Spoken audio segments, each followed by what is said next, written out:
Hello everyone, my name is Maximilian Paleschke and I want to give you a quick rundown of our paper with the title Plasmonic Spin Hall Effect of Propagating Surface Plasmon Polaritons in nickel-iron microstructures, and I will refer to the nickel-iron as permalloy in the following. And already here on the first page you can see the main takeaway, which is that you can see propagating surface plasmon polaritons on magnetic materials such as permalloy via circular dichroism imaging in photoemission electron microscopy. But at first, some experimental details. Here you can see a 3D image of our beam chamber with the several excitation directions. And here you see the different laser paths. And for the plasmonic excitation, the grazing incidence angle here, the red path, is of importance. And we use a femtosecond fiber laser with megahertz repetition rate, which is combined with a double NOPA system, and therefore we have a broad energy spectrum with different pulse length available, making it a very versatile system, and we can really tune our laser pulses to our needs here.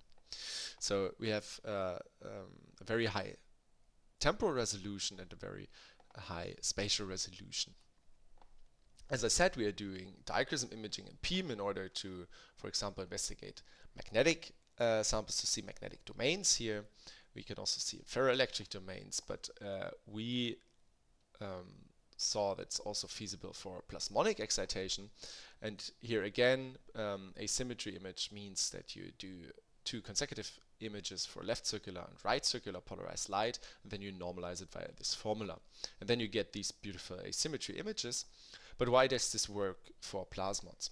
And this is due to the plasmonic spin Hall effect, which I explain here.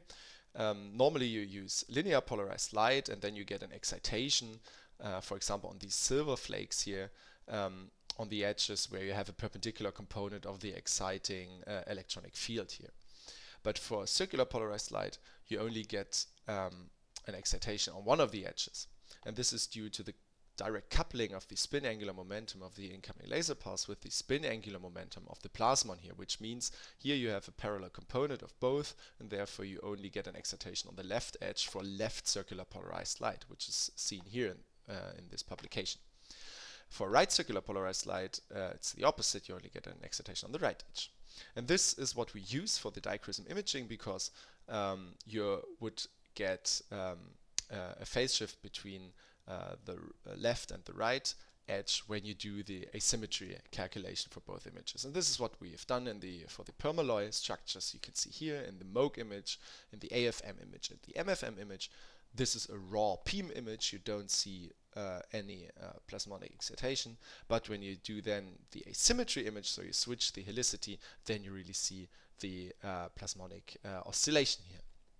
And this also means that we can compare the phase here of the two opposite edges, and we see the predicted phase shift in the asymmetry image here, which should be absent for linear polarized light. So we also choose linear polarization here, and therefore since we don't have any spin angular momentum, we don't get a phase shift. And this is also what you can see here, basically. The beautiful oscillation, which is very stable, and for the background subtracted image you only see the oscillation on the right side for the right circular polarized light, and on the left side for the left circular polarized light, which proves the feasibility of this technique and opens the field for further magnetoplasmonic investigations. Thank you very much.